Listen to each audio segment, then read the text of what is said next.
여러분 안녕하십니까? 여수 MBC 뉴스데스크입니다.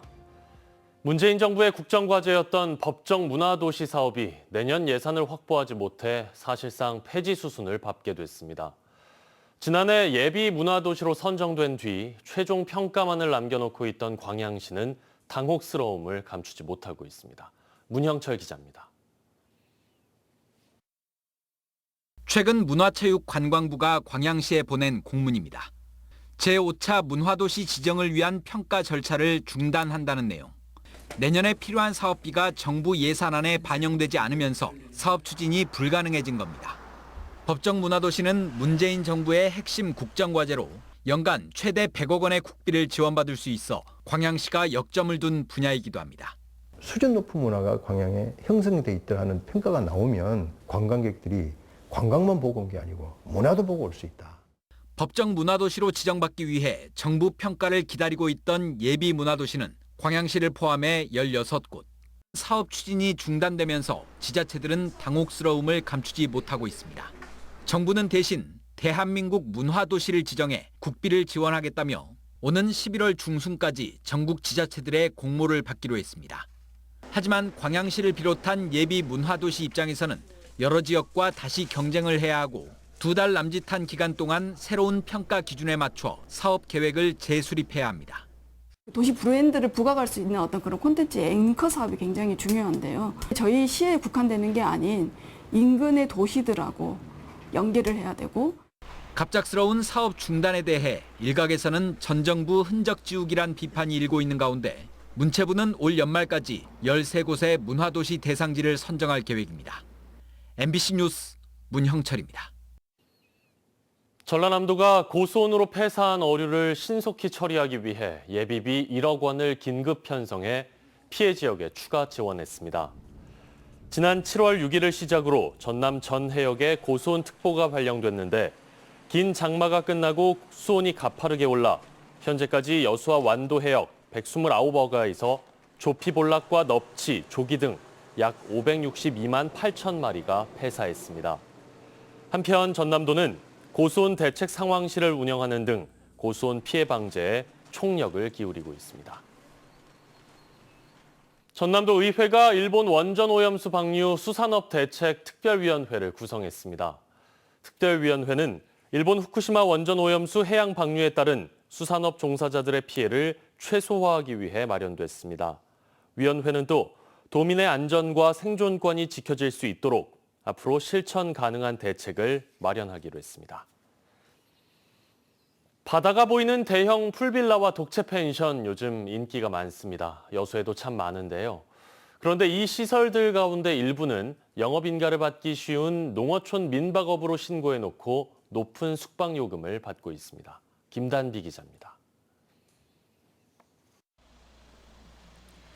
여수 돌산의 한 풀빌라입니다. 농어촌 민박으로 신고해놓고 2021년부터 영업하고 있습니다. 하룻밤 숙박비는 최고 110만 원대. 가장 큰 독채는 3층 90평 규모를 자랑합니다. 인근의 또 다른 풀빌라. 한 팀만 독채로 이용한다는 장점을 내세운 이곳도 허가상 농어촌 민박입니다. 올해 여수에 신고된 농어촌 민박만 650여 곳으로 전남에서 가장 많습니다. 농어민 소득 증대를 위해 도입된 농어촌 민박을 악용하는 사례가 늘고 있습니다. 농어촌 정비법에 따르면 농어촌 민박을 운영할 경우 사업자가 반드시 거주해야 합니다. 하지만 주소만 이전해놓고 편법으로 운영하는 경우가 적지 않습니다. 거주는 안 하시고요? 호스텔이나 거주는 호스텔 자고 손이 있을 때 기대더라고 기대체 집이 있으니 민박 건물 옆 컨테이너에 거주한다더니 사업자 차에는 시내 아파트 주차증이 버젓이 붙어 있습니다. 거주하시는 곳이 그러면 아까 컨테이너... 네, 관리동서에 농어촌 민박으로 신고한 다음 고급 펜션 등으로 운영하는 이유는 숙박업소로 허가받는 것보다 허가 기준 등이 까다롭지 않기 때문입니다. 이렇다 보니 농어촌 민박에 안내데스크와 수영장과 같은 호화시설을 갖춰놓기도 하고 10여 개의 객실을 운영하는 등 기업형으로 변질되면서 당초 취지를 무색하게 한다는 지적도 나옵니다. 지자체도 수시로 점검에 나서고 있지만 단속에 한계가 있습니다. 신고 민원이 들어올 경우 지속적으로 그 업소를 방문해서 단속을 하고 있습니다. 여수시는 올해 신고하지 않고 영업한 농어촌 민박 10곳을 적발하고 거주하지 않는 등 관련법을 위반한 업소 10곳도 개선 명령을 내렸습니다. MBC 뉴스 김담희입니다.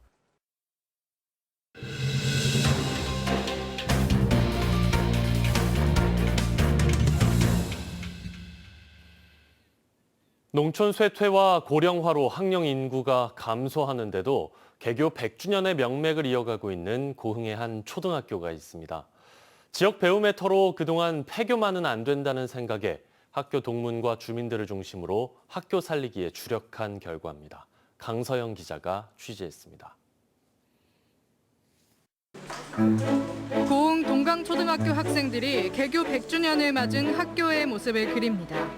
알록달록 쌓인 펜으로 학교를 색칠하고 태블릿 PC 속 다양한 미술 재료로 100년 뒤 학교의 모습을 상상해보기도 합니다. 100년 동안 이 학교에서 많은 학생들이 뛰어놀았잖아요. 그걸 제가 상상해서 그린 거예요. 저희 학교가 100주년을 맞이하는 게 약간 신기하기도 하고 영광스럽기도 합니다. 1967년 한때 1,700명이 다녔던 동강초는 고령화와 농촌 쇠퇴로 현재 62명의 학생이 다니는 작은 학교로 운영되고 있습니다. 그 세월을 버틴 만큼 이번 100주년은 학내 구성원들에게 더 큰 의미로 다가올 수밖에 없습니다. 지역에서 오래 명맥을 유지해온 만큼 동강초 동문은 9,500여 명.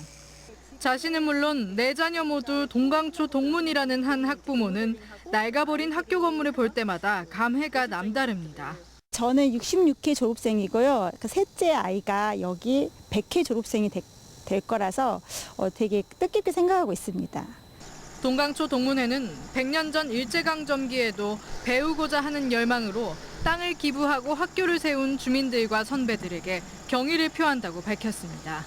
코올리 흘릴 때 이 학교에서 모두가 공부를 하고 배우기 때문에 사회 역할에서 자기 맡은 바를 최선을 다하고 있는 동문들이 자랑스럽습니다. 오는 12일 개교 100주년을 맞는 동강초는 9일 교정의 동문들과 주민들을 초청해 기념식을 갖고 상징탑을 세울 계획입니다. 100년을 이어온 만큼 꿋꿋하게 농촌이 살아날 수 있는 방안을 정책적으로 좀 마련을 해서 동강초가 오래오래 이어졌으면 좋겠습니다.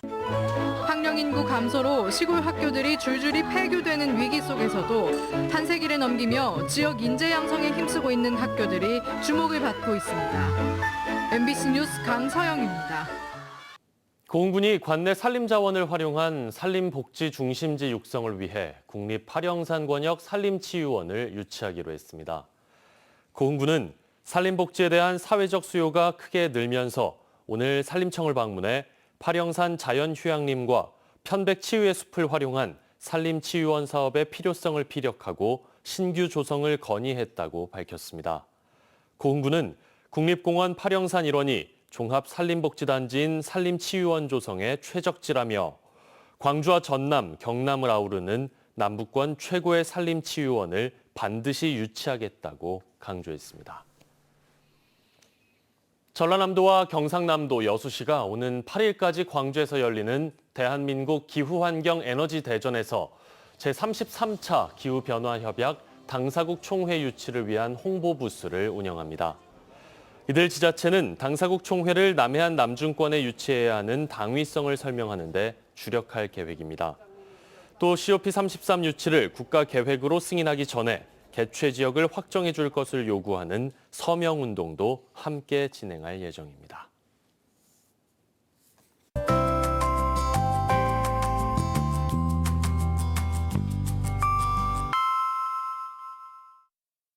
날씨와 생활정보 정리해드리는 생활포커스입니다. 하반기 들어 국내 경차 시장이 활력을 되찾고 있습니다. 한 자동차 등록 통계 서비스에 따르면 지난 8월 등록된 국산 승용 신차 순위 10위 안에 경차가 석 대나 포함됐습니다. 경기 침체 속 금리와 기름값 인상이 경차 수요율을 높였다는 분석인데요. 앞으로 경차 전기차 모델의 지속적인 출시와 함께 수요는 더 커질 것이란 전망이 나옵니다. 여수엑스포 아트갤러리에서 그리고 파도소리 기획전이 오는 10월 29일까지 열립니다. 이번 전시에서는 여수가 지닌 바다의 모습과 인간 내면을 빗대어 보는 국내 중견 작가 6명의 작품 40여 점을 감상할 수 있습니다. 광양시가 가을에 걷기 좋은 백운산 둘레길을 추천해 주목을 받고 있습니다. 천년의 숲길과 섬진강 매화길, 외갓집 가는 길 등 9개 코스 126km의 둘레길은 저마다의 정취와 스토리를 가지고 있습니다. 9월 치고는 더운 날씨가 지속되고 있습니다. 전남 동부 지역에도 여수를 제외하고는 32도까지 오르며 폭염주의보가 이틀 넘게 이어지고 있습니다. 내일은 하루 종일 맑은 하늘 보이겠고요. 낮 기온도 약간 내림세를 보이겠습니다. 한낮 기온 30도 예상되고요. 아침 기온은 20도를 밑돌겠습니다. 10도 가까운 큰 일교차에 주의하셔야겠습니다. 자세한 지역별 기온 보겠습니다. 내일 아침 기온은 여수 22도, 광양과 순천 20도, 고흥은 19도에 그치며 선선하게 출발합니다. 한낮 기온은 여수 28도, 고흥 29도, 순천 30도로 오늘보다 2도가량 내려가지만 여전히 덥게 느껴지겠습니다.